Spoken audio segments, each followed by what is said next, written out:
इधर पीछे आपका क्या नाम है दोस्त? अभिजीत। अभिजीत पहले आया था ना? आई मीन पीजी, फिर इधर वो जो बहुत पहले है। और आपका क्या नाम है बच्चे? स्वप्ना। ओके। और अभिजीत का तो सीएस है, स्वप्ना का सीएम में।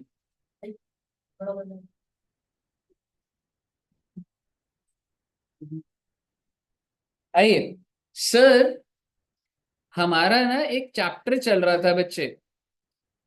कौन सा चैप्टर था? चैप्टर का नाम रेजिडेंटल नहीं, रेजिडेंशियल स्टेटस। अरे सर, रेजिडेंशियल स्टेटस क्या था बेटे? एक बार स्टार्टिंग से बोलूंगा बात को। आज हमने एक दूसरे एंगल से बात करनी है सारी। एक बात बताओ, हमारा जो एक्ट है वो कौन सा चल रहा है? Very good, very good. जो एक्ट का नाम है वो है इनकम टैक्स एक्ट 1961। बहुत अच्छी बात है जी। और इनकम टैक्स एक्ट ये कहता है कि देखो भाई, अगर तुम इनकम को अर्न करोगे तो आपको टैक्स को पे करना पड़ेगा। और फिर हमने देखा था कि सर, हम अर्न करते हैं तो उसको 5 कैटेगरीज बनती थी। उस 5 कैटेगरीज को क्या बोला जाता था बच्चे? 5 हेड्स। 5 हेड होते थे ना? कौन कौन से थे? सबसे पहला salary, income under the salary. Next house property. उसके बाद अच्छा जी, कैपिटल गेन्स। उसके बाद पीजीबीपी। ओके। और उसके बाद आप जिंदगी में कितना भी कमा लीजिए, ये 5 कैटेगरीज में आ जाएंगे आप। अगर आप कल को जॉब करते हैं तो कौन सी कैटेगरी में बच्चे? सैलरी। अगर मान लो मेरे पास प्रॉपर्टी है, किराया आ रहा है, तो हाउस प्रॉपर्टी। अगर प्रॉपर्टी खरीद के बेच दी तो कैपिटल गेन। और जितने भी लोग बिजनेस कर रहे हैं वो पीजीबीपी। और इसके अलावा अदर सोर्स में क्या था? गिफ्ट आ गया। समझ रहे हो? गिफ्ट हो गया, बैंक के ऊपर जो आपको इंटरेस्ट मिलता है, आपने जो पैसा रखा हुआ है, वो सारी चीज। मुद्दे की बात ये, इन सबके टोटल को क्या बोला जाता था? जीटीआई। मान लो 100 रुपए ये है, 50 ये है, 100 ये है, 700 ये है, 800। Can you tell me what is your GTI? हाँ, ग्रॉस टोटल बताइए। 1500, 1600, 1750। फिर इसके बाद सरकार कहती है अरे तुम्हारी जीटीआई में से हम लोग कुछ रिड्यूस करवा देंगे। क्या बोला जाता है बच्चे उसको? Reductions under chapter 6A। कि तुम सरकार को, आप गवर्नमेंट के कहने से कोई पॉलिसीज लीजिए, ठीक है? आप गवर्नमेंट के कहने से 5 साल की एफडी कराइए, एलआईसी लीजिए, हेल्थ इंश्योरेंस लीजिए, कुछ बेनिफिट मिलेगा। मान लो ये बंदे ने 750 की इन्वेस्टमेंट करवा दी, तो इसका फाइनल आंसर क्या आएगा? टोटल कितने रुपए? 1,000। कहने का मतलब यो है, मैं आपको बातों ही बातों में बोल रहा था कि आपको सबसे पहले क्या निकालना होता है? Total income. टोटल इनकम निकलने के बाद आप क्या निकालेंगे? टैक्स। पर सर जी, हम लोगों ने बोला था टोटल इनकम से पहले भी एक चीज होती है। क्या था बच्चे वो? Residential state. सर पहले ये तो जान लो कि वो किस कंट्री का है। जैसे आप सभी कहाँ के? इंडिया के। Very good. तो बेसिकली ये देखा जाता है कि भाई तुम्हारा रेजिडेंशियल स्टेटस क्या है। और क्या मैं कह सकता हूं ब्रॉडली कैटेगराइजिंग? मैं सिर्फ इंडिविजुअल की बात करूंगा अभी जरा सी। हम सब इंडिविजुअल है, क्या मैं कह सकता हूं या तो हम या तो रेजिडेंट होंगे, या तो, और रेजिडेंट बनने के बाद या फिर ले लेके, या तो हम आर ओ आर है, या तो हम आर एन ओ आर है, और या फिर नॉन। ये तीन ही है ना बच्चे? आर ओ आर की फुल फॉर्म क्या थी? रेजिडेंट एंड ऑर्डिनरी रेजिडेंट, मतलब जो पूरा टाइम यही रहते, सबसे क्लोजेस्ट। तो हम सब लोग क्या है? R O R. R N O R कौन है? जो थोड़ा सा कम, रेजिडेंट तो है पर थोड़ा सा फिर भी इंडिया से बाहर या कुछ सारी कंडीशन फुलफिल नहीं कर पाता। और नॉन रेजिडेंट कौन हो गया? जो इंडिया का रेजिडेंट नहीं है, बट डज दैट मीन कि वो 10-15 दिन भी नहीं आया होगा? आया तो होगा, लेकिन सर ऐसा नहीं है, जैसे हम लोग तो 365 डेज रह रहे हैं। ठीक है, तो नॉन रेजिडेंट कौन होता है? उतना ज्यादा क्लोज नहीं है। तो अगर मैं आपको बोलूं 3 कैटेगरीज हैं, इनमें से सबसे क्लोज कौन है? ROR, फिर उसके बाद, और उसके बाद। आज मैं आपके साथ ये सिखा नहीं रहा आपको कि ROR कैसे बनता है, RNOR कैसे बनता है। मैं आपको बता रहा हूँ कि कौन सी इनकम, ठीक है, कौन सी इनकम टैक्सेबल होगी इंडिया में, किसकी नहीं होगी, नॉन रेजिडेंट की क्या होगी, scope of total income discuss करेंगे।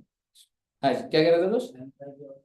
NRI होता है जो सिटीजन इंडिया के होते हैं, पर वो इधर आते हैं, उनको NRI बोला जाता है। रेजिडेंट तो बाहर का ही हो गया वो, ठीक है ना, सिटीजन ऑफ इंडिया, बट वो अगर इंडिया में आते हैं तो एज NRI माना जाता है। इसकी अलग से टेक्निकल डेफिनेशन है, आप जनरली बोल सकते हो आपका कोई दोस्त बाहर रहता है, आ गया NRI, नहीं, फिर वो टेक्निकल टर्म्स में NRI अलग मतलब निकलता।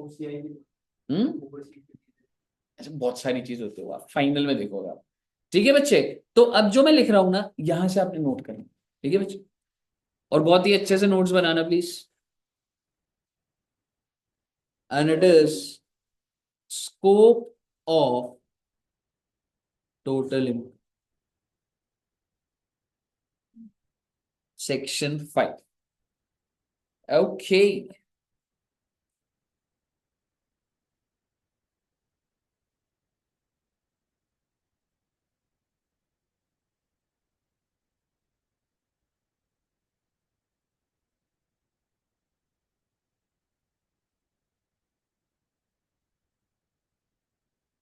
देखो बच्चे,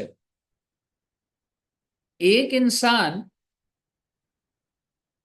या तो ROR होगा, या फिर हो सकता है वो क्या हो, और या फिर क्या होगा, इंडिविजुअल का यही हो सकता है ना, ठीक है ना।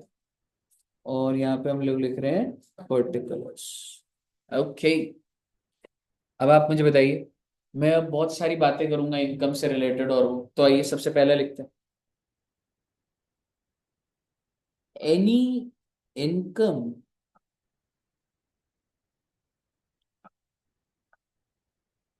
received in India or deemed to be received in India। अरे सर ये क्या बोल रहे हो, उसे छोड़ो ना बेटे, लिख लो बस इसको। ROR के लिए टैक्सेबल, RNOR के लिए टैक्सेबल, नॉन रेजिडेंट के लिए भी टैक्सेबल। क्या बोल रहे हो सर आप? अब मैं आपको समझा दूं। सपोज करिए, मान लो दीपक जी, आपकी CA हो गया, और आपकी जॉब लगी बेटे दुबई, तो आप जाओगे दुबई या नहीं जाओगे? हाँ, जाओगे? पैकेज बिना पूछे ही पहुंच गया आप? अच्छा ही लगे, और प्रोफाइल, हो सकता है कि प्रोफाइल हो कि गाड़ी चलानी। ठीक है, तो बेसिकली मान लो एक इंसान, मान लो दीपक जी दुबई गए, तो दीपक जी आपके पेरेंट्स क्या लगता है, शिफ्ट हो जाएंगे दुबई, या वो इधर ही, आप उधर, इधर ही रहेंगे? अच्छा, बताओ, पेरेंट्स तो, आप छोटे थे आपको पेरेंट्स ने इतना सपोर्ट करा, आज पैसे के पीछे तुमने इंडिया छोड़ दिया बेट, और पूछ भी नहीं रहा एक बार अपने माँ बाप से कि चलोगे क्या साथ, कह रहा वो यहीं रहेंगे। हाँ, बीजेपी वाले सभी ऐसे होते हैं क्या? ठीक है, सो बेसिकली मान के चलिए, मैडम उसको बंद भी करना होता है। बड़ी बात है, ये ऊपर तो रूम गया माउंट एवरेस्ट है। माउंट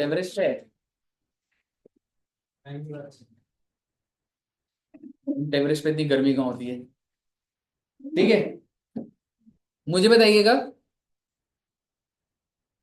मुझे बताइएगा, तो दीपक जी की जॉब लगी दुबई में, आप खुद सोच के देखिए, आपकी जॉब अगर आउटसाइड इंडिया लगी, तो तुम लोग अपना बैंक अकाउंट यही जो कालका जी में है, वो बैंक अकाउंट दोगे सैलरी के लिए, या वहां पे एक नया बैंक अकाउंट खोलेंगे?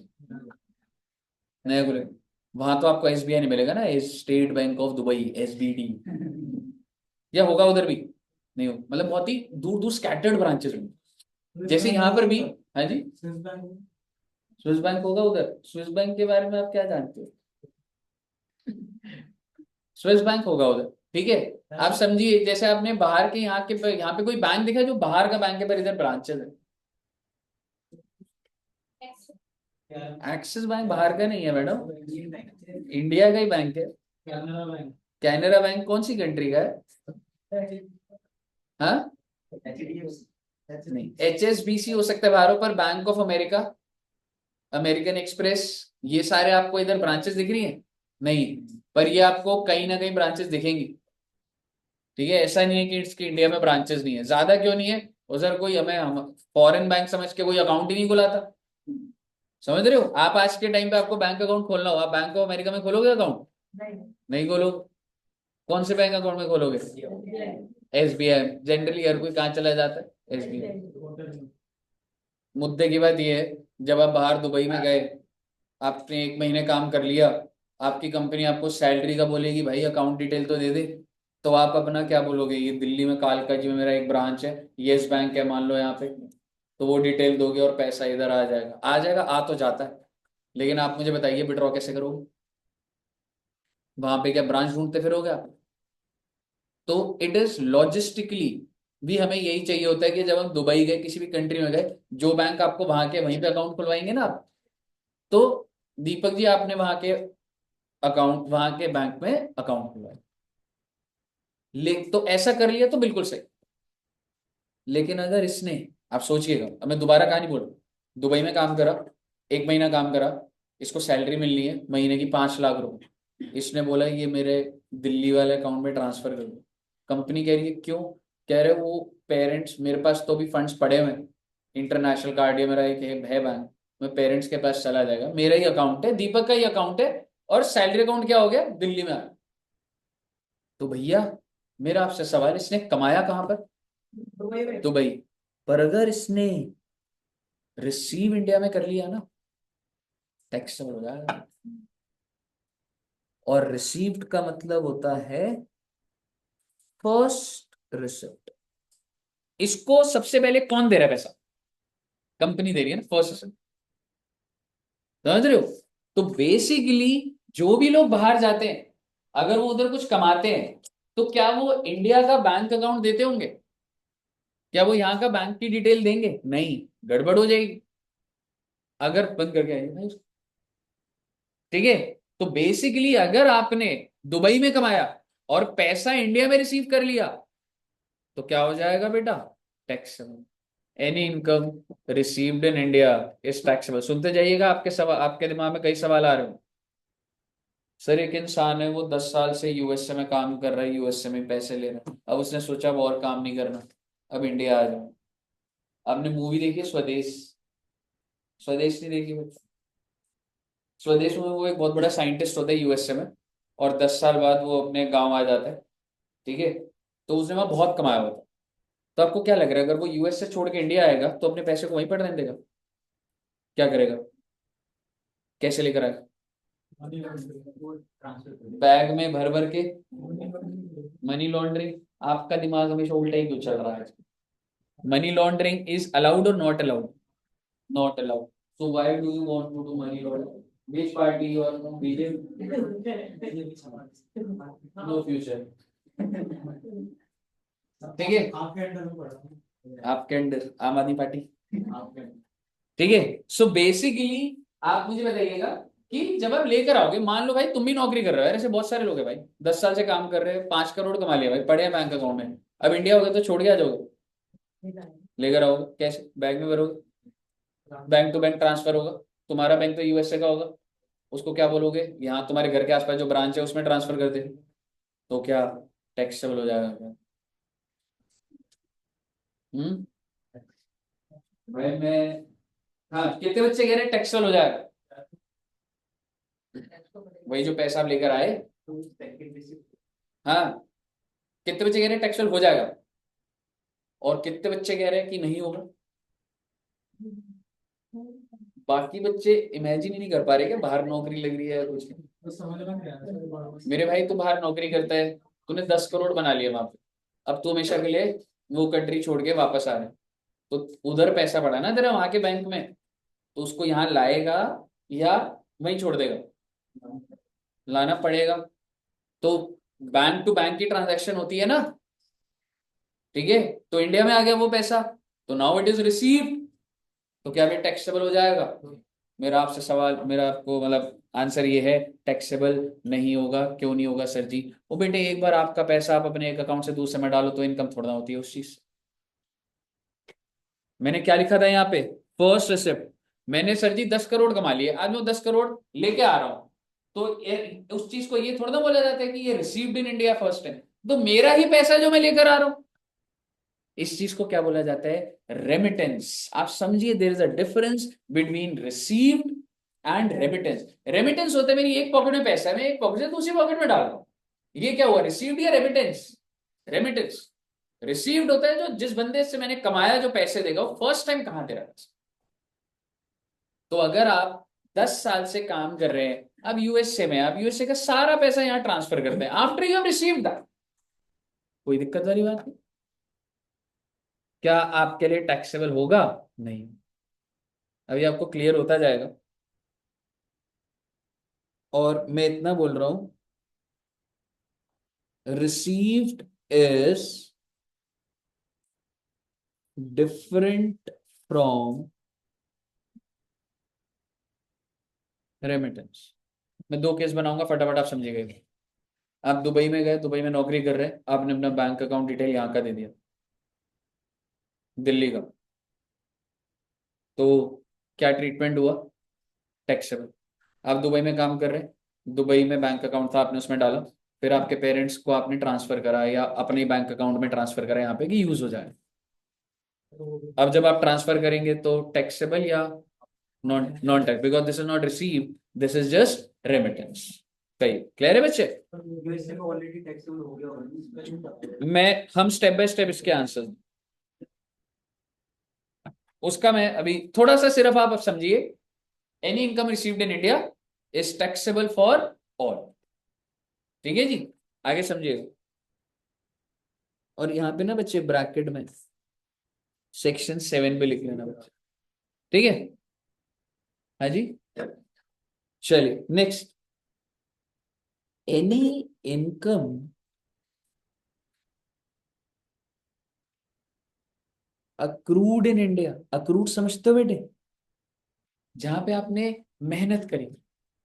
जैसे अभी मैं क्लासेस ले रहा हूँ, आपके हिसाब से मेहनत कहाँ कर रहा हूँ, इंडिया में या इंडिया से बाहर? इंडिया। इंडिया में कहाँ पर? इंडिया में कालकनी, इंडिया में दिल्ली में, दिल्ली में कालकनी। तो जो मेहनत कर रहा हूँ, आप मुझे बताइए जो भी इनकम होगी मुझे, so it is accrued in India और outside India? Accrued in India. आप मैकडोनल्ड्स की बाहर ब्रांचेस देख रहे हैं, मैकडोनल्ड वाला बेच रहा है, इनकम हो रही है, अक्रूड इन इंडिया और आउटसाइड इंडिया? Outside India. क्या ये रोड पार करती है क्या? बॉर्डर है क्या ये? दूसरी कंट्री है क्या वहां पे? हाँ? तो आप मुझे बताइए, वो तो इंडिया में ही है, आईपीएल का मैच होता है, बाहर के क्रिकेट प्लेयर आते हैं। अभी आईपीएल स्टार्ट होने वाला होगा ना? कब से है? हमने देख तो कितने उन प्लेयर्स को कितनी ज्यादा ज्यादा बिडिंग मिलती, क्यों मिलती है? कहाँ खेलेंगे वो? इंडिया में। वैसे तो बाहर ही रहते हैं वो, पर इंडिया में मैच खेलने आएंगे, बॉलिंग करेंगे, बैटिंग करेंगे, मेहनत क्या कर रहे हैं? इंडिया में। तो वो इनकम उनकी क्या हो जाएगी? अक्रूड इन। और भाई सीधी सी बात है, भारत देश में आके मेहनत करोगे तो भारत देश को टैक्स देना पड़ेगा। Any income accrued in India is taxable for all, चाहे आप आर ओ आ रहे हैं, चाहे आप आ रहे नो आ रहे हैं, चाहे आप नॉन रहे हैं। भाई इंडिया में मेहनत करी ना तूने, बेटे बाहर के कॉन्सर्ट के लिए आते हैं कोई, ठीक है? अभी आपने देखा था अंबानी जी की शादी हुई थी, ठीक है? तो उसमें बाहर के भी सिंगर्स आए थे, तो आपको क्या लग रहा है, फ्री में आए होंगे या उनको पैसे मिलेंगे? So it is accrued in India और outside India? Accrued in India. And वो सारे के सारे इंडिविजुअल्स क्या थे जो बाहर के आए थे? Non resident. तो उनके लिए क्या चल रहा है?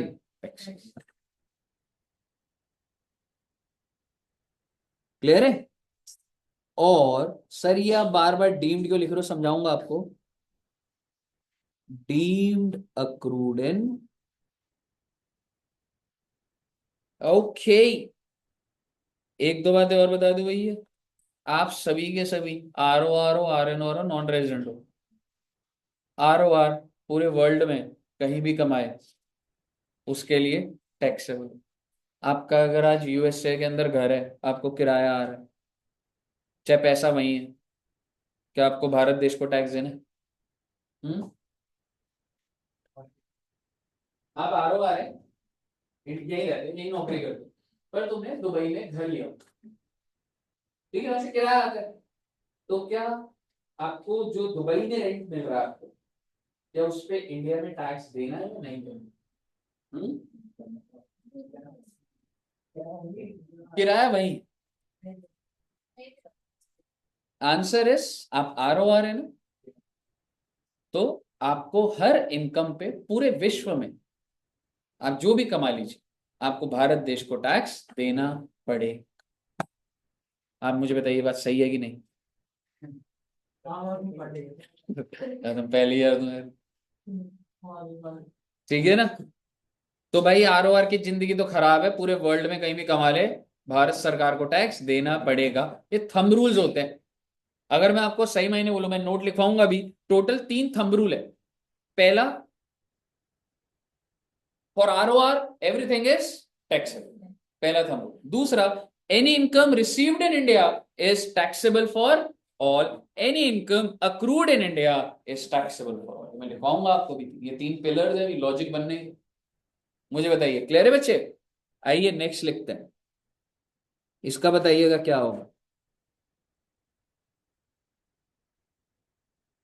Any income accrued outside India, oh my god, accrued outside India मतलब वह बाहर की मेहनत है भाई। आर के लिए, आर की तो जिंदगी खराब है बेटे। आर के लिए,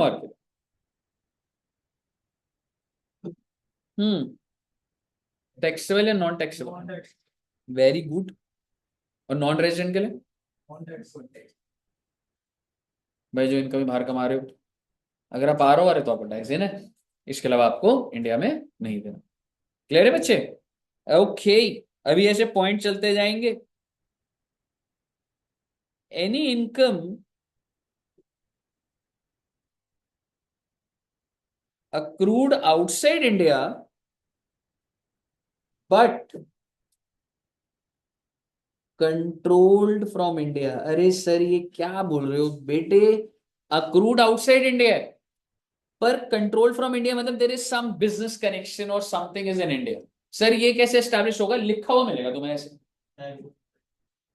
देखेंगे। थर्ड और फोर्थ में फर्क दिख रहा है आपको? अक्रूड आउटसाइड इंडिया लिखा है और उसके आगे मैंने क्या लिखा है? Controlled from India. पहले तो आर बताओ। आर तो टैक्स वाला है सर। आर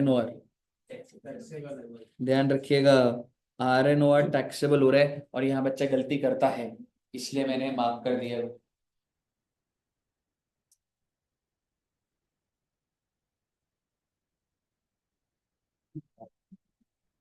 ये अच्छा इंडिकेशन है आप सभी के रजिस्टर में आम आदमी पार्टी को डालने का। प्लीज बना दीजिएगा प्लीज। नहीं आप यही बनाइएगा, कमेंट नहीं बनाइएगा प्लीज, गलत बढ़ा दूंगा बता। प्लीज सारे झाड़ू बनाएंगे अभी इधर, बना दिए? अजीब सा झाड़ू बनाएंगे। हाँ देखो कितना अच्छा बना है। आपका लो दिखाओ, लो पेन दिखाओ। मेरा सर ये रहा कौन वाला क्लास वाला वाला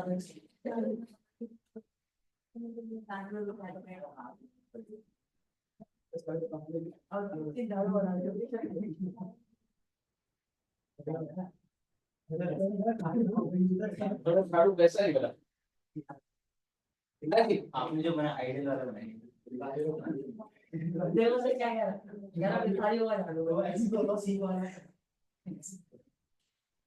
जो वोट ही नहीं दे रहा वो कांग्रेस का कर दीजिए, ठीक है? अच्छा, इसके लिए नॉन रेजिडेंट के लिए नॉन टैक्स। ध्यान रखिए ये पॉइंट पे मिस्टेक होती है बेटा, और आप मिस्टेक ना करें इसलिए मैंने वहां पे झाड़ू बनाया है।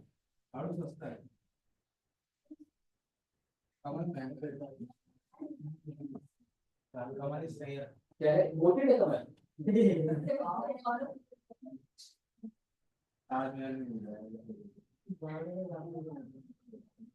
ज्यादा यूज घर घर में जो जरूरी है उसको वोट दें। झाड़ू, yes it is common and it is बहुत होता है। नालियाँ साफ करने क्यों बालकनी घर के बाहर ही का बालकनी में पानी डाल के ऐसे साफ नहीं होता है? नालियाँ सीख वाले हैं।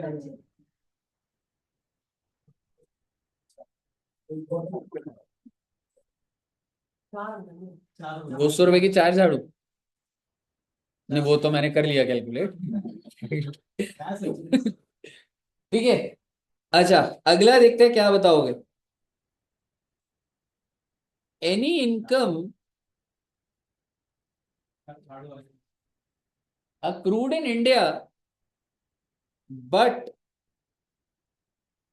controlled from outside India। अरे सर मतलब इंडिया में अक्रूड है लेकिन अब मैं कह रहा हूं कंट्रोल कहां से हो रहा है? ROR के लिए, RNOR के लिए, नॉन रेजिडेंट के लिए। भारत सरकार कहती है कंट्रोल कंट्रोल नहीं देखेंगे हम, अक्रूड इन इंडिया है ना, हमें नहीं देखना कुछ और टैक्सेबल करना। आउटसाइड इंडिया तो देख लेते हैं वो, लेकिन अगर अक्रूड इन इंडिया है तो भैया हमें नहीं देखना क्या कंट्रोल हो रहा है क्या नहीं हो रहा। समझ रहे हो? तो पेपर में ऐसे भी आ जाते हैं बच्चा कंफ्यूज है, इन इंडिया है ना पहले टैक्सेबल, देखने का ही नहीं कंट्रोल कहां से हो। ओके मुझे बताइए यहां तक क्लियर है बच्चे? नेक्स्ट बताइएगा। Any income accrued outside India, ये जबरदस्ती बना रहा हूं मैं कॉन्सेप्ट बनाने के लिए, बट रिसीव्ड इन इंडिया। ये भैया अक्रू कहां हुआ है? रिसीव इंडिया में। ये वही है कि आप दुबई नौकरी कर रहे थे, पैसा यहां मंगवा लिया आपने। ROR के लिए, ROR की तो जिंदगी खराब है बेटे, इसके लिए रिसीव्ड इन इंडिया हो गया जी। आप सोच रहे हो आउटसाइड इंडिया हो भाई, रिसीव्ड ही तो देख। मतलब पेपर में ऐसे आएगा 1 लाख की इनकम और 50,000 इंडिया में रिसीव कर लिया, मतलब मैं बोला 1 लाख 50 भैया तो 50 ट्रांसफर कर दो मेरे यहाँ पे, तो ROR के लिए कितना टैक्स हो जाएगा? ROR की जिंदगी खराब, इनकम सीधा टैक्सेबल। इंडिया में कितना लेगा? अच्छा इसका क्या होता है 50,000, और नॉन रेजिडेंट का भी क्या हो जाएगा? कहिए साहब क्लियर है? ओके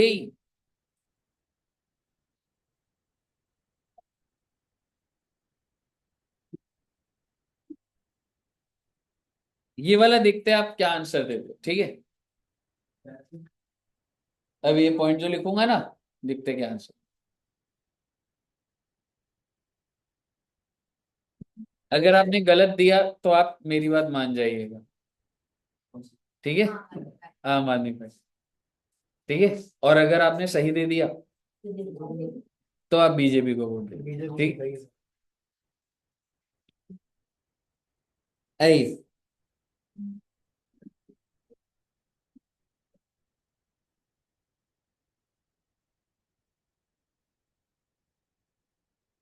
5 लाख।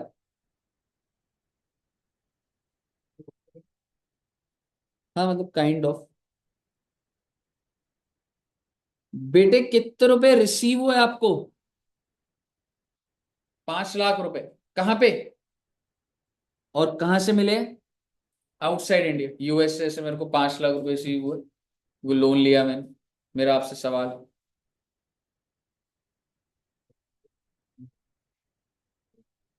पता नहीं अभी आप रुक जाइए। 5 लाख टोटल रिसीव कितना हुआ? 5 लाख। और कहाँ से रिसीव हुआ है? तो अगर रिसीव इन इंडिया हो गया तो टैक्सेबल होगा नहीं? रिसीव्ड इन इंडिया बेटे। जोएब जी क्या कहते हो? Not taxable, reason? सर जी आप देखेंगे मैं हर जगह पर क्या लिख रहा था बेटे, किसी भी चीज को टैक्सेबल करने के लिए क्या होना चाहिए? इनकम होनी चाहिए।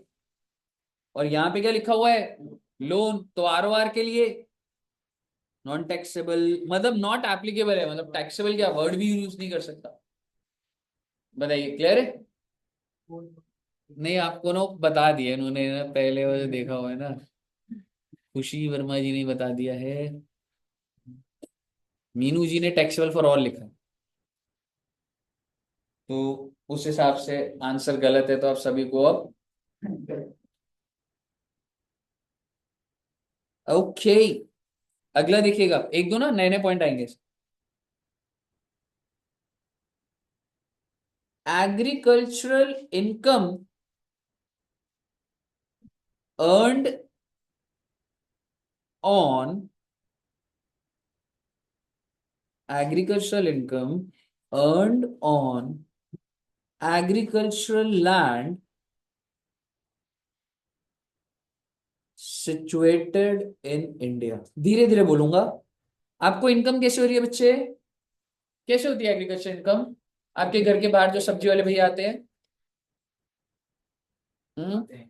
वो जो सब्जी बेचते हैं, हमारे यहाँ पे दूसरे नजर आते हैं, तो उनको जो इनकम हो रही है क्या वो एग्रीकल्चर इनकम? एक जो प्रोड्यूस करेगा, जो फार्मर, किसान आदमी। तो एग्रीकल्चर इनकम क्या है? ऑब्वियसली ये चैप्टर है अलग से, 2 क्लासें लगेंगी इस पे एग्रीकल्चर इनकम पे। पर आप समझिए जो ग्रो कर रहा है, ठीक है? तो ये जो ट्रेडर है फल फ्रूट और इसके, वो नहीं है, ठीक है? जो ग्रो करेगा। और अर्नड ऑन एग्रीकल्चर लैंड, ये लैंड किधर है? मान लो छतरपुर में है, कहीं पर भी है, इंडिया में है ना। और एग्रीकल्चर इनकम, तो आप मुझे बताइए टैक्सेबल या एग्जेम्प्ट? बेटे भारत देश में एग्रीकल्चरल इनकम एग्जेम्प्ट होती है बच्चा। तो आप यहां लिख सकते हैं exempt. Exempt. You can say that this is earned in India. भाई लैंड किधर है? इंडिया में है। चाहे बाहर का बंदा भी आ रहा है, मेहनत तो यही करी है, पर सरकार का प्रोविजन क्या है? हम टैक्स नहीं देंगे। मुझे बताइए क्या है? सुनिएगा जी बात को, पूरी बात नहीं हुई। हाँ जी, सेक्शन 10 सब सेक्शन 1। हाँ ठीक है ना। यहाँ पे ऐसी सेक्शन नोट भी लिखवाऊंगा इसका। यहाँ मतलब नोट नोट नीचे में एक सेक्शन नीचे ही लिख लेंगे, ठीक है दोस्तों? है जी बच्चे। अब आप मुझे बताइएगा, ये वाला आप बताइएगा। Agricultural income earned on agricultural land, बहुत अच्छी बात है जी, सेम सेम लग रहा है, लेकिन चेंज क्या कर दूंगा? Situated outside India. Oh my God, Bharat देश के बाहर करोगे तो इसका आंसर तो ये है कि टैक्सेबल है। अगर आप इंडिया में करते हैं तो एग्जेम्प्ट है। मैं बाहर के रूल कहाँ से बना दूं? क्या बीजेपी ये बोल देगी बाहर भी एग्रीकल्चर इनकम एग्जेम्प्ट कर रही है? इतनी पावर है क्या बीजेपी में? अरे तो एग्रीकल्चरल इनकम ये बाहर हो रहा है, मान लो नेपाल में एग्रीकल्चरल लैंड। अब आप मुझे बताइए आरओआर के लिए। Very good. R N O R. Hmm. What do you think, this is accrued in India और अक्रूड आउटसाइड इंडिया? तो आउटसाइड इंडिया तो हाँ नॉन टैक्सेबल, और इसके लिए भी non- तो बाहर मैंने तो लिया भाई। आरओआर की तो दुनिया जहान की सारी इनकम टैक्सेबल है। क्यों साहब, क्लियर है? ओके। Next point. दो, दो तीन और आएंगे बस। सर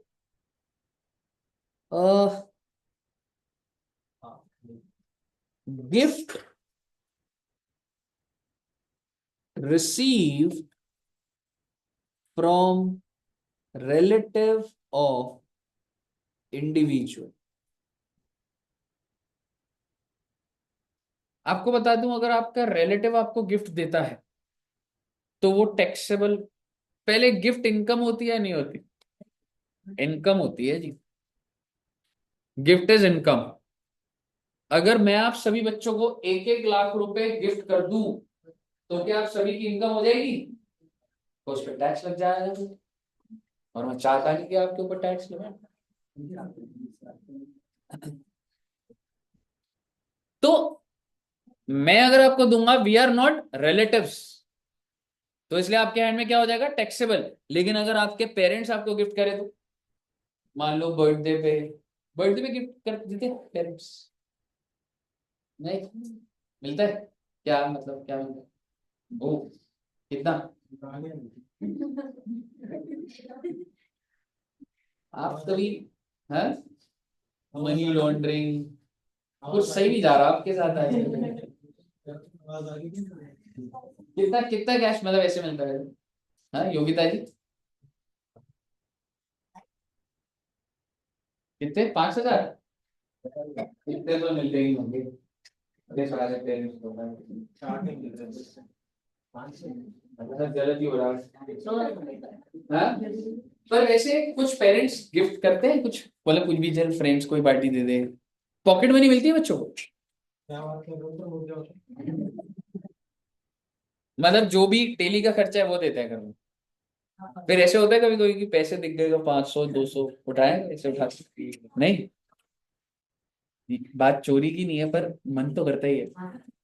दो मतलब 100 रुपए, ऐसे नहीं बोल रहा, बड़ा अमाउंट नहीं बोल रहा, पर 100-200 नहीं।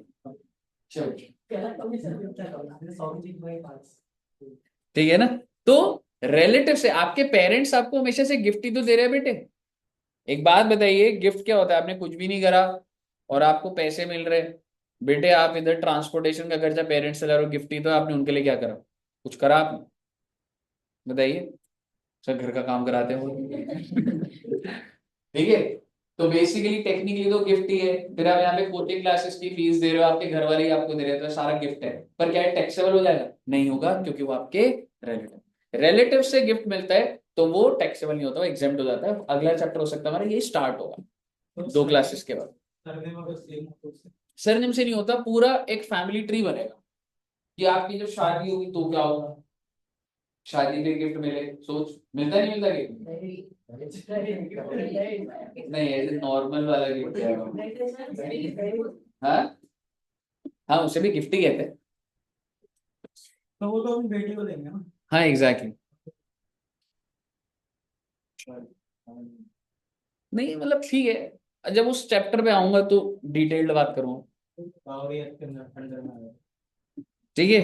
पर अभी ना आजकल ऐसे रील आ रही थी, आपने वो रील देखी है? ऐसे एक दूल्हा बैठा होता है, एक मर्सिडीज, एक फॉर्च्यूनर, 1 करोड़ कैश, रोलेक्स की घड़ी, है ना? ये होता है वैसे?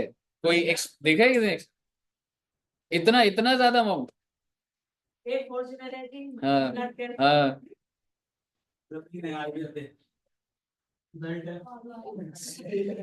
ठीक है ना? तो कहने का मतलब ये है, रिलेटिव से मिलता है तो वो एग्जेम्प्ट होता है। तो यहाँ पर मैं क्या लिख दूंगा? Exempt exempt exempt. इसके ऊपर बहुत गहरी बातें करनी है मैं यहाँ पे इसलिए लिखवा रहा हूँ क्योंकि इस चैप्टर के अंदर बार बार पूछ लेते हैं, तो आपको पॉइंट बताओ नहीं तो आप अटकोगे। रिलेटिव ऑफ इंडिविजुअल, हम टेक्निकली इंडिविजुअल का ही कर रहे हैं ना दोस्त। ठीक है ओके। सर और क्या पॉइंट्स होते हैं? एक पॉइंट अच्छा है, बस एक आध ही रह गया। आप सभी बच्चे प्रीवियस ईयर समझते हो? फाइनेंशियल ईयर को प्रीवियस ईयर बोलते हैं ना। अभी कौन सा चल रहा है? तो आप मान के चलिए कि मैं कौन से साल का निकाल रहा था, 24-25 का, ठीक है जी। और इसको क्या बोल रहा हूं मैं? प्रीवियस इनकम ऑफ 23-24 अनटैक्स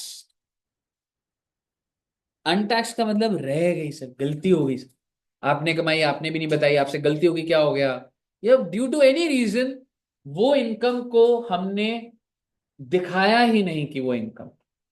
चाहे आप इसको ऐसे लिख सकते हैं, अर्नड इन इंडिया, ठीक है, आपने इंडिया में अर्न मतलब अक्रूड इन इंडिया, ठीक है। तो मैं बोलना क्या चाह रहा हूं,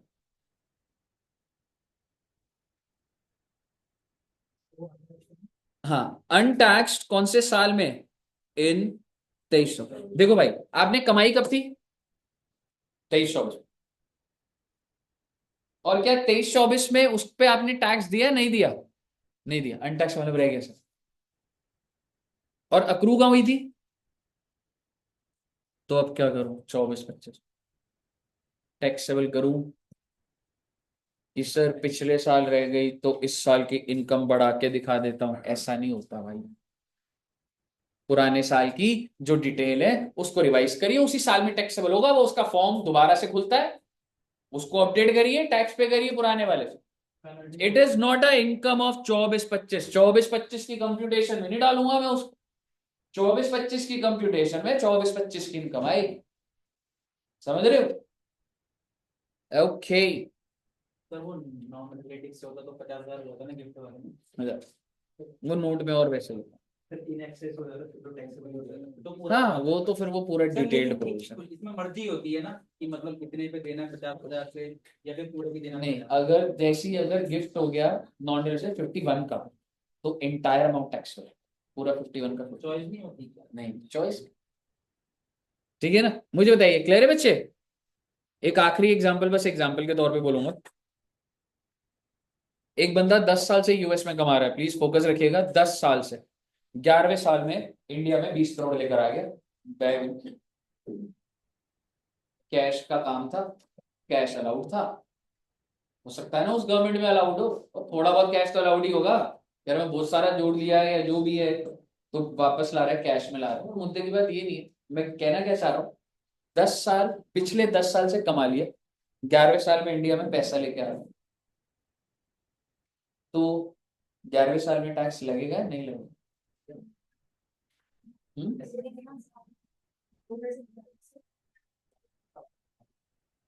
मैं दो तीन चीजें बोलना चाह रहा हूँ, एकदम से सामने नहीं है, ये जो इनकम है वो 11वें साल की है, कौन से साल की, 10 साल की, पहली बात तो 10 साल की, सवाल 11वें साल में तो पूछे नहीं जाना चाहिए, क्योंकि जब इनकम पुराने की, तो पुराने में दिखाना था ना सर, या क्रूड आउटसाइड इंडिया है या क्या है। आज अगर मैं पिछले अपने 25 साल का पैसा जो अमेरिका में है, आज उसको अगर इंडिया लेकर आऊंगा, तो पहली बात तो वो रिसीव्ड है ही नहीं, वो रेमिटेंस है, पहली बात।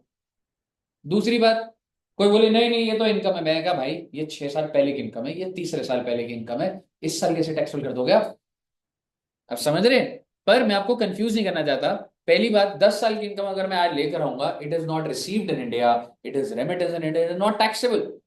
और दूसरा भी आपको समझ आना चाहिए, 10 साल पहले की इनकम है, तो उन सालों में जाइए ना फॉर्म के, 11वें में थोड़ा ना टैक्सेबल कर दोगे, क्योंकि आपको ये भी तो समझना है, 24-25 में 24-25 की इनकम टैक्सेबल होती है जो फॉर्म्स होते हैं, बताइए, क्लियर है बच्चे।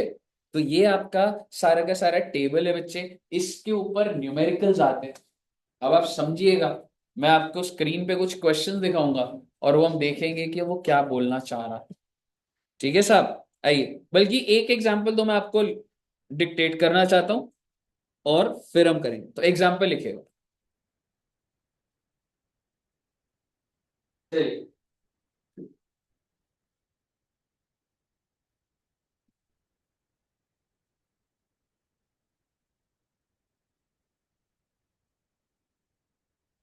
Dushyant sir has earned, Dushyant sir has earned following income.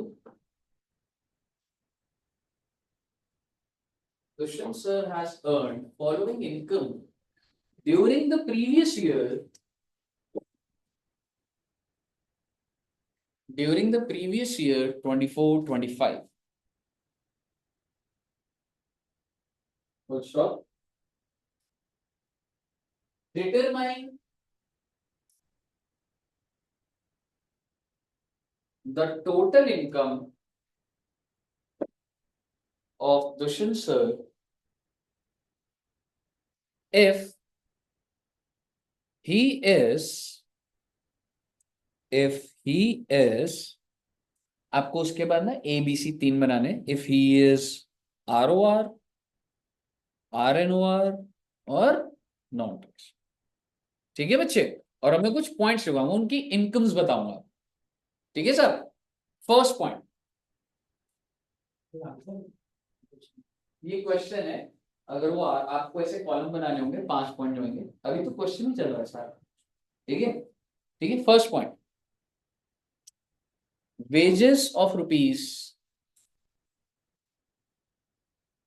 15,000 per month,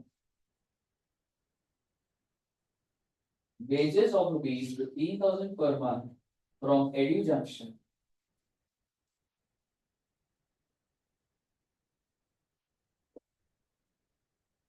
और एडी जंक्शन किधर है? इंडिया में है ना, तो ब्रैकेट में इंडिया लिख लीजिए बस। तो दुष्यंत सर को 15,000 रुपए महीने का क्या मिल रहा है बेटा? वेजेस में, ऐसा ही कहते हैं ना। 500 रुपए दिहाड़ी है तो 30 दिन का 15,000।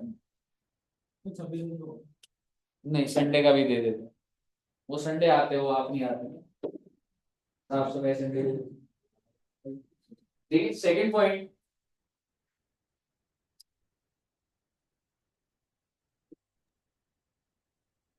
Dushyant sir has a business of matrimony. Matrimony दोस्तों, जीवन साथी, और has a business of matrimony, comma, sir voice नहीं आ रही थी, रिपीट कर दो एक बार। has a business of matrimony in India. Matrimony business कहां पर है जी? इंडिया में, फुल स्टॉप। प्रॉफिट्स अर्न्ड, हाँ उसी में ही है, इनकम तो बताऊंगा ही ना उसकी, उससे तो निकलेगा ही नहीं। Profits earned during previous year 24-25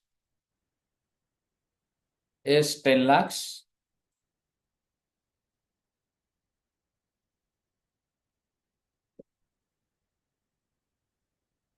Full stop. It is controlled from USA.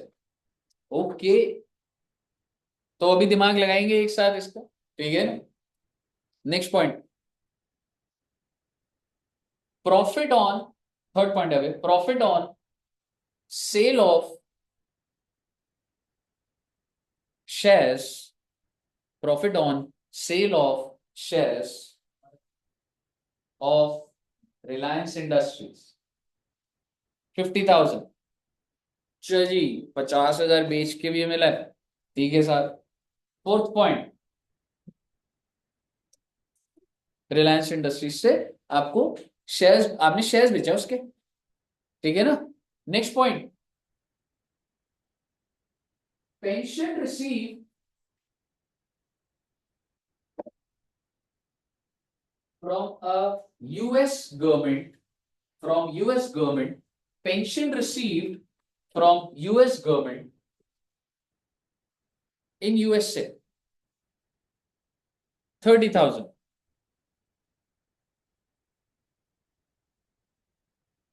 Next point, profits from business in USA, profits from business in USA, ये सेकेंड बिजनेस है, ठीक है। Profits from business in USA, comma, controlled from India,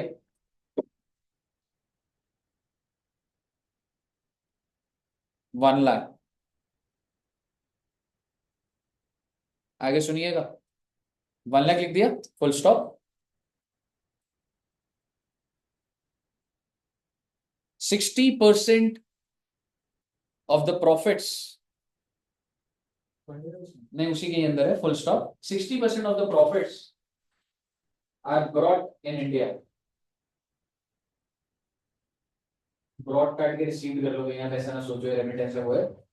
60% of the profits are receive in India. Okay,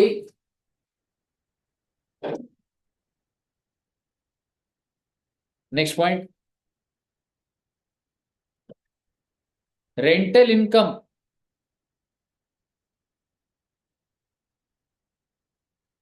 या ऐसे rent from लिख लिया, rental income, rental income from a property in न्यूजीलैंड, from a property in New Zealand,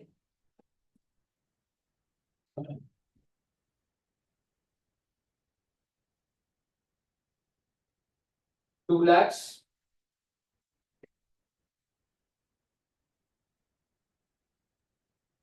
मस्त ठीक, 2 lakhs कितने point हो गए? 6। नेक्स्ट पॉइंट लिखिए,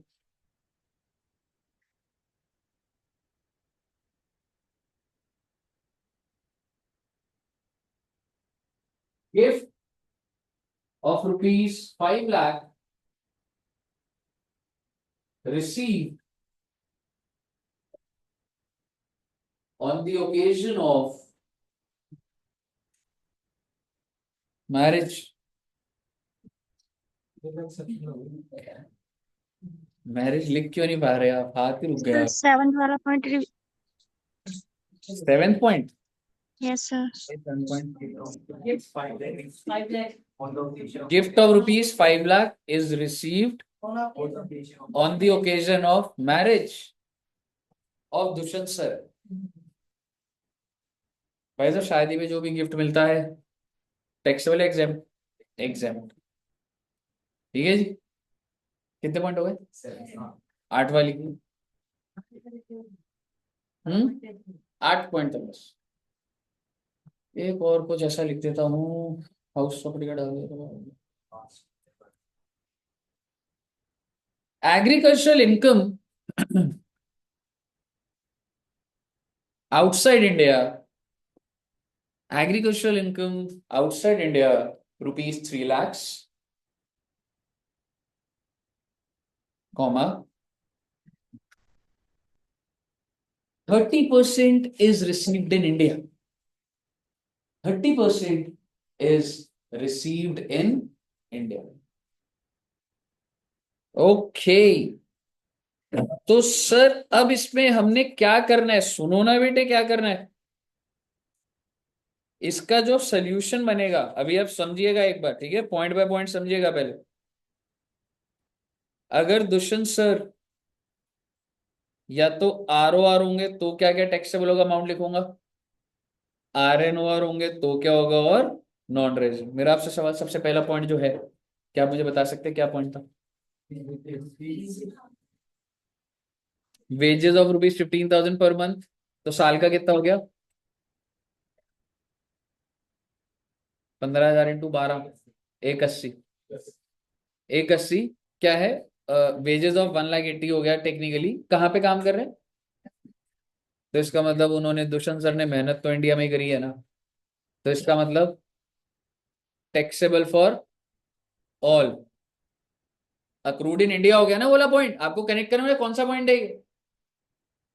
कालका जी मेहनत करी है तो accrued in India, accrued in India तो क्या हो जाएगा बच्चे, टैक्सेबल फॉर ऑल। तो मैं यहाँ पे क्या लिख दूंगा, 1,80,000, 1,80,000, 1,80,000। आपको समझ आया हमने क्या करना है? सर जी ये अंदर क्या लिखे वो छोड़ो ना बेटे अभी उसको। पहला पॉइंट आपको समझ आया, अगर वो ROR होंगे तो भी टैक्सेबल है, RNOR है तो भी, और नॉन रेजिडेंट है तो भी टैक्स। क्यों है? Because it is accrued in India. Next point बताइए, नेक्स्ट पॉइंट बताऊंगा उसके बाद आप ट्राई करिएगा, फिर मैच करेंगे। क्या है? Matrimony business in India, 10 lakh का प्रॉफिट कमाया, धंधा किधर है? इंडिया में, अक्रूड इन इंडिया, अक्रूड कहाँ था? अच्छा, अच्छा ठीक है, अक्रूड इन इंडिया है लेकिन कंट्रोल्ड फ्रॉम USA है। तो अगर वो ROR है तो क्या करूंगा, RNOR। मैंने बोल दिया था अक्रूड इंडिया, तो आगे देखने की जरूरत नहीं है। अगर इंडिया में अक्रूड है, कंट्रोल कहीं से भी होता रहे, तो 10 लाख, 10 लाख, 10 लाख। आप समझ गए मैं प्रोविजन कैसे अप्लाई कर रहा हूँ? ट्राई करिएगा, आगे के पॉइंट एक बार ट्राई करिए, और अगर अटकेंगे कुछ भी एक बार ट्राई करो, पूछते भी रहना चाहिए, कोई दिक्कत नहीं है उसमें। कौन सा?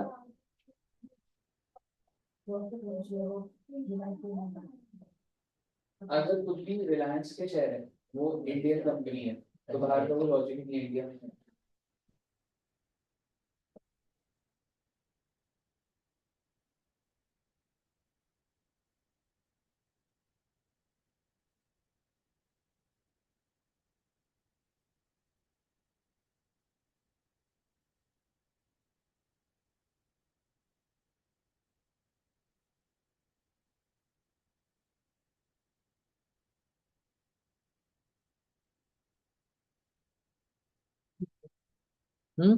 थर्ड पॉइंट क्या है? हो गया थर्ड?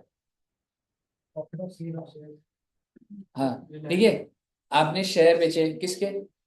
भाई रिलायंस इंडियन कंपनी है, इंडियन एसेट बोला जाता है उसको। स्टॉक मार्केट में जो भी शेयर्स हैं वो इंडियन एसेट्स हैं, तो उसको बेचोगे तो अक्रूड इन इंडिया ही माना जाता है। ठीक है। तो बेसिकली आप ये कह सकते हैं रिलायंस का शेयर बेचा तो इंडियन कंपनी है, तो इसका मतलब आपकी कमाई भी इंडिया में ही हुई है। आर ओ आर हो गए तो taxable, R N O R के लिए भी टैक्सेबल। अगर फॉरेन कंपनी होती तो सिर्फ आर ओ आर के लिए टैक्सेबल होता, पर अगर तू अगर उस पैसे को इंडिया ले आता तो फिर वो बाकियों के लिए भी कर देता। नहीं नहीं करना है, नहीं इनको आइडिया नहीं है बच्चों को।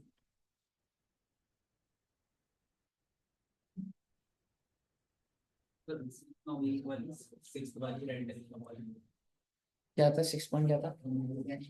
प्रॉपर्टी की उसे रेंटल इनकम करवाई है 2 लाख की, तो आगे को मुझे स्लिप वगैरह कुछ रिसीव करेंगे ना?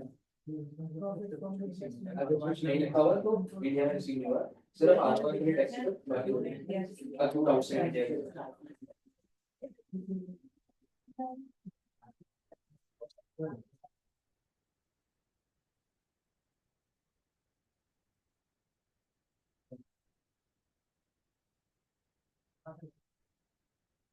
पेंशन टैक्सेबल होता है। यस, पेंशन जो मंथली पेंशन होती है टैक्स नहीं। मेरे पेरेंट्स दोनों को पेंशन आती है, टैक्स वो जो लमसम पेंशन होती है वो नहीं होता, वो करेगी सैलरी में करेगी। एग्रीकल्चर इनकम कहाँ पर है?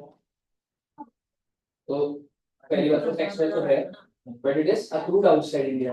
आउटसाइड है तो आर वन के टैक्स नॉट टैक्स। हो गया?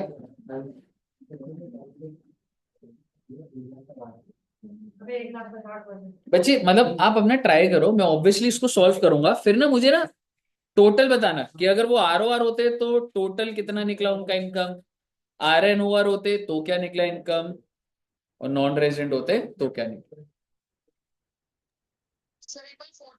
हाँ जी, एक बार बच्चे मैं ऑनलाइन में भी देख लूंगा, अभी नजर नहीं मारती। एक सेकंड। सर 8th वाले में आर ओ आर में 2 साइकिल के जो 30% इंडिया में मिला है वो तो एग्जाम हो जाएगा बेसिकली। कौन सा पॉइंट है? क्या है 8वां point? Agriculture income outside India 3 lakh की, ठीक है, उसमें से 30% इंडिया में रिसीव हुआ है, तो 30% जो इंडिया में मिला है वो एग्जाम हो जाएगा। तो क्यों बाहर है ना? नहीं एक बार मैं पॉइंट पढ़ता हूँ। Agriculture income outside India outside India है कितने रुपए? 3 लाख। आर ओ आर के लिए टैक्सेबल 3 लाख। ठीक है, लेकिन बाकी दो के लिए वैसे तो अप्रूव्ड आउटसाइड इंडिया तो नहीं होना, पर जो इंडिया में ले आया तू 30%, वो तो आर एन ओ आर के लिए, नॉन रेजिडेंट के लिए हो जाएगा। Any income received in India taxable. 30% है वो इसमें से एग्जाम कर देंगे। नहीं, लैंड अगर बाहर है तो टैक्सेबल इनकम है, और अगर तू उसको इंडिया में ला रखते हो तो टैक्स आर ओ आर के लिए होगा ही होगा पूरा टैक्स। आर एन आर के लिए 30% से वही जब जब कंट्रोल में तो पूरा तब यहाँ पे कंट्रोल का वर्ड नहीं लगा, कंट्रोल को एक बार 30% एक बार पहले सिंपल समझ, रिसीव कितना हो रहा है 30%, तो 30 को टैक्स करेगा ही करेगा ना। मैं कंट्रोल के बारे में सोचने का भी पॉइंट ही नहीं आ रहा अभी इनिशियली। पहले तो ये है रिसीव हो गया तो टैक्सेबल हो गया इंडिया में। अब मान लिया अगर इस तरह से होता है कंट्रोल्ड फ्रॉम इंडिया तो हमें आर एन पूरा टैक्स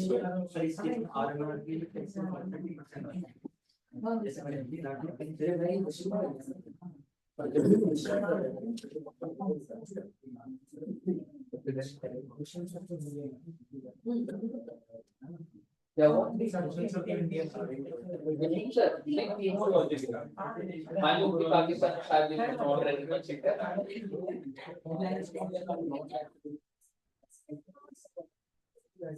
हाँ उसको वो एट और मतलब बाकी दोनों में 90-90 आ जाएगा, मतलब 20%।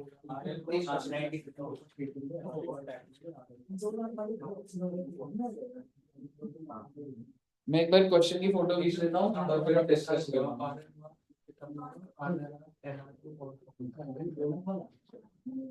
आइए बच्चे,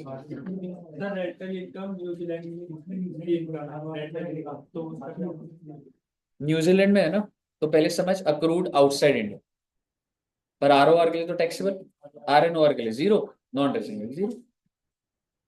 अगर रेंट ही बाहर का है भैया तो अक्रूड आउटसाइड इंडिया होगा, न्यूजीलैंड का जो है तो अक्रूड आउटसाइड इंडिया।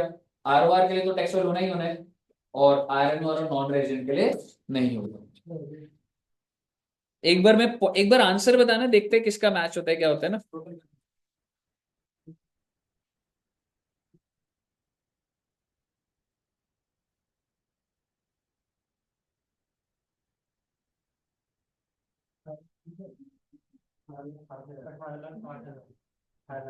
देखते हैं, मुझे भी अभी पता नहीं है बेटा। 18,60,000 आ रहा है, 18,30,000 भी आ रहा है किसी का,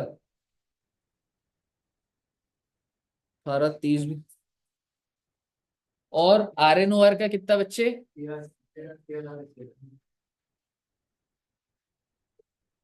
ओके, और आर एन ओ आर का कर लो, कर लो आराम से।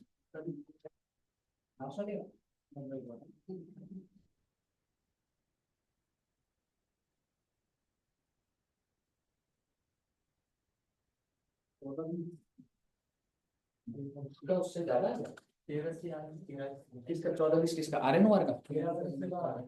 एक बार देख लेता हूँ। नॉन रेजिडेंट का ज्यादा आने के चांसेस सेम ही आ रहा है। नॉन नॉन रेजिडेंट 13-20 आया, 13-14-20 आया। 18,20,000 देखते हैं मैडम। 13,80,000 आ रहा है ये भी। और क्या आ रहा है तेरा, क्या आ रहा है? Non resident 13-20। 13,20,000।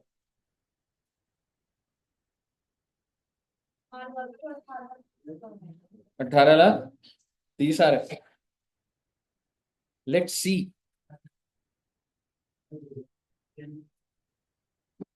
चलिए एक बार पहला, ये वाले पॉइंट तो हो गए ना हमारे। 3 पॉइंट पे तो किसी को डाउट है या क्लियर है? आइए, अब मैं आपके साथ डिस्कस कर रहा हूँ पॉइंट नंबर 4। पॉइंट नंबर 4 क्या है बेटे? Pension received from a US government in US से। पहले मुझे बताओ, ये अप्रूव्ड इन इंडिया या आउटसाइड इंडिया? आउटसाइड। मैं तो कह रहा हूँ चाहे आउटसाइड इंडिया है भी, आर ओ आर की तो जिंदगी खराब ही है। अब मुझे बताइए, आर एन ओ आर के लिए टैक्सेबल करूंगा? अक्रूड आउटसाइड इंडिया है और रिसीव तो यहाँ पे आपने करा नहीं है, तो मैं कैसे टैक्सेबल कर दूं? Accrued outside India is taxable only for R O R. Accrued outside India है ना, तो आर ओ आर के लिए होगा बस। और अगर इसमें लिख देता सारा पैसा इंडिया में आ गया तो तीनों के लिए कर देता। अगला point number 5, profit from business in USA. Okay, business is in USA, controlled from India. कितने रुपए का प्रॉफिट? ओ बेटे इसकी तो जिंदगी खराब है, इसका तो पूरा ही होगा ना बेटे टैक्सेबल। उसके बाद क्या है? 60% of the profits are received in India. वो बोलना क्या सर है, 1 लाख कमाया था और 60 इंडिया में ले आया। हाँ, ठीक है, 1 लाख का प्रॉफिट है और इंडिया कितना ले आया था? 60,000। और एक और चीज इसमें है कि कंट्रोल्ड फ्रॉम अब आप मुझे बताइए आर एन ओ आर की। 1 लाख आएगा, मेरा 14-20 आ रहा था इसका। 1 लाख 1 लाख होगा आर एन आर में या 60,000? 60,000। 1 लाख। कैसी बात कर रहे हैं आप? 1 लाख ही आएगा, जब कंट्रोल लिख दिया तो आर एन ओ आर के लिए टैक्सेबल होता है ना। जहां पे झाड़ू बनाया था जाओ उस पे देखो, बोला था ना यहाँ गलती करो। जब कंट्रोल्ड इंडिया है तो टैक्सेबल। रिसीव रिसीव क्या देख रहे हो आप? जब कंट्रोल इंडिया है तो टैक्सेबल हो गया एकदम। और नॉन रेजिडेंट के लिए 60,000 वैसे तो नील होता, पर सर जो रिसीव कर ले वो तो टैक्सेबल हो जाएगा ना सर। तो इसी पॉइंट पे आई थिंक बच्चों का थोड़ा सा आ रहा होगा अलग। क्लियर है ना? Sir if it is sir it is taxable for R N one. हाँ जी बच्चा। सर नॉन रेसिडेंट वाला फिफ्थ पॉइंट का दोबारा रिपीट कर दीजिए। नॉन रेजिडेंट का 60,000 क्यों होगा? पहले तो हमने मैडम किया था बिकॉज कि नहीं इफ लगेगा यू ना। Have received something in India, आपने इंडिया में अगर जैसे रिसीव कर लिया तो टैक्सेबल हो जाता है। तो आपने रिसीव करा ना 60,000 बच्चे, है ना? आपने रिसीव कर, अगर आपने इसमें मैंने ये ना लिखा होता ना कि रिसीव नहीं हुआ, कुछ भी ना लिखता तो इधर मैं नील कर देता। क्लियर है बच्चे? Next ji is sir. Rental income from property New Zealand. बेटे न्यूजीलैंड है, अक्रूड आउटसाइड इंडिया। और अगर आउटसाइड इंडिया है तो इसके लिए तो होना ही है। इसके लिए आर एन ओ आर कुछ भी नहीं, और इसके लिए कुछ भी नहीं। जब मैं रिसीव्ड की बात नहीं कर रहा तो मैं यही मानूंगा ना वहीं पड़ा है पैसा। और अगर मैंने लिख दिया होता कि रिसीव्ड इन इंडिया तो वहां भी 2 लाख कर देता, उसके आगे भी कर देता, सारा का सारा अगर रिसीव होता। सर ये 60,000 वाला तो बहुत समझा रहे हैं। मेरे भाई तूने अगर रिसीव कर लिया, ये वही वाली है, आप नौकरी बाहर कर रहे हो बट अगर आपने इंडिया में रिसीव कर लिया टैक्सेबल कर दूंगा। तेरा धंधा किधर है? बाहर था, पर तूने इंडिया में रिसीव कर लिया 60,000, टैक्सेबल कर दिया मैं। आपको लग रहा है सर धंधा बाहर है, हाँ बाहर है, तो पैसा क्यों इंडिया में रिसीव कर रहा है? If you receive any money in India taxable. अगला कौन सा बच्चे? Seventh, on the occasion of marriage कुछ टैक्सेबल होता है? नहीं होता सर जी, सारा एग्जाम सर जी। लास्ट पॉइंट, आउटसाइड इंडिया है, पहले तो आप समझिए it is accrued outside India. कितने रुपए? आर ओ आर की तो जिंदगी खराब है, 3 लाख का 3 लाख आ जाएगा। 30% इज रिसीव्ड इन इंडिया। अच्छा अगर ये 30% वाली बात ना लिखता मैं तो आर एन ओ आर का क्या आता? जीरो। नॉन रेजिडेंट का क्या आता? जीरो। लेकिन क्योंकि 30% रिसीव कर लिया, 90,000 है। कहिए साहब जी कोई दिक्कत? फाइनल आंसर बताइए कितना है? 18,60,000। कितने बच्चों का आया था 18,60? Very good. और 13 20। 14 20 ओके। सर लास्ट वाला पॉइंट एक बार और समझाना। एग्रीकल्चर वाला yes sir, R N O R और एन में कैसे जाएगा मनी? कैश रिसीव हुआ है, इंडिया में कुछ भी पैसा रिसीव करोगे तो टैक्सेबल हो जाता है। 3 लाख का 30% आपने इंडिया में रिसीव करा। 14 20 और 30%? हाँ जी 30% था या 13 था? 30 30 बच्चे 30 30। तब भी गलत आ रहा है मेरा। 14 20 और इसका कितना है नॉन रेजिडेंट का? 1380। Sir sir gift received marriage का रिलेटिव का दोनों एग्जाम। किसी से भी होता है, शादी पे किसी से भी। एग्जाम पर marriage on the occasion of marriage marriage का वो तो करेंगे, हम गिफ्ट पे पूरा लिखवाऊंगा। बट वैसे मैरिज पे चाहे रिलेटिव हो नॉन रिलेटिव हो वट एवर आपको सारा दे। मुझे बताइए क्लियर है बच्चे यहाँ तक? अब हमने ये जो करा है इसका कुछ थ्योरेटिकली नोट्स बन, ठीक है? इसके नीचे डालिएगा note number 1। Note number 1, any income, any income. Notes देखना भूल जाते हैं। हाँ करते हैं। यार काफी काट देता है। अगर जैसे तू मतलब एक्सप्लेन कम कर रहा है या वो है जब पीजी में फुल क्वेश्चन जो होता है 2 4 नंबर तो कट सकते हैं आराम से। ठीक है चलिए लिखिएगा, any income received in India, any income received in India is taxable for all. Any income received in India is taxable for all. और all के आगे ब्रैकेट में लिख दीजिएगा R O R, R N O R, non resident, है ना?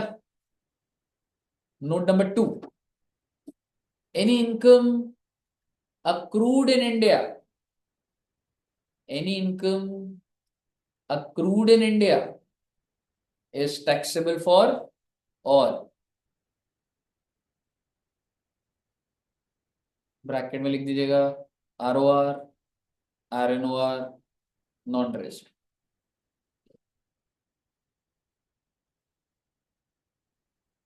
Third point,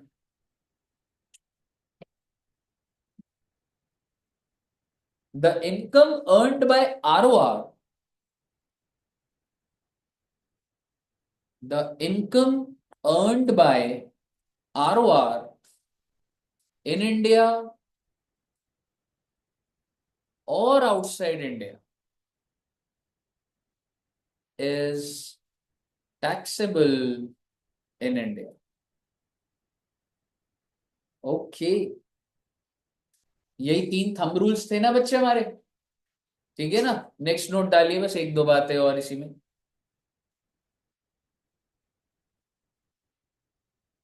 agricultural income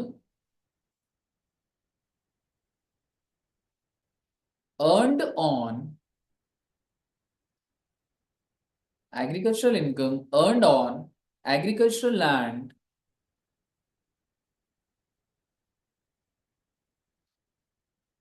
situated in India is exempt,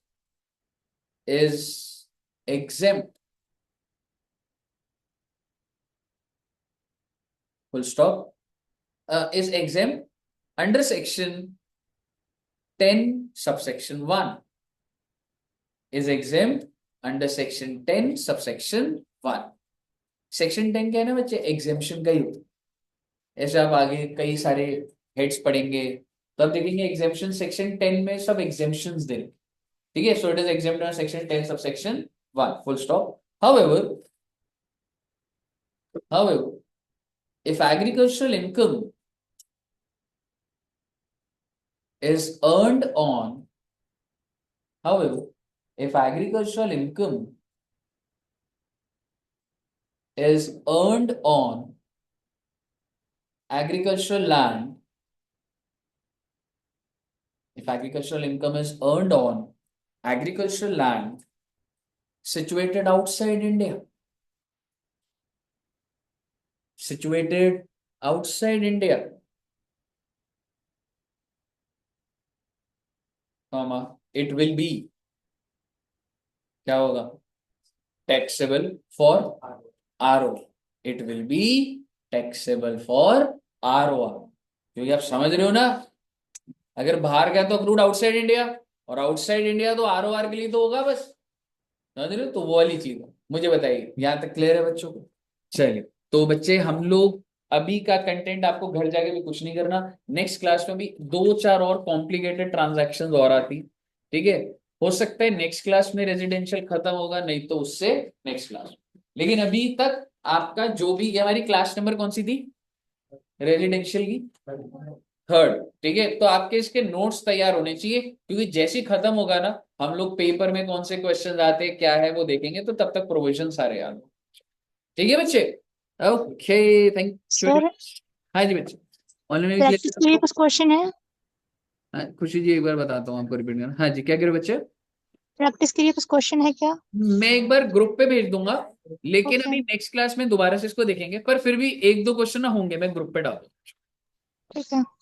ठीक है जी।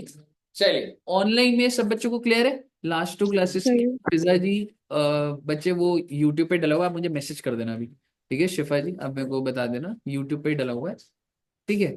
और खुशी जी का फोर्थ पॉइंट हो गया क्या? फोर्थ कौन सा था खुशी जी, एक बार बता दो। नोट्स का कह रही है, कौन सा? पेंशन वाला।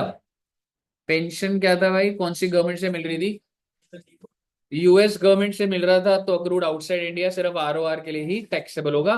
रिसीव तो आई थिंक इंडिया में वो नहीं हुआ था, तो RNOR के लिए नॉन टैक्सेबल और नॉन रेजिडेंट के लिए भी नॉन टैक्सेबल, ठीक है बच्चे।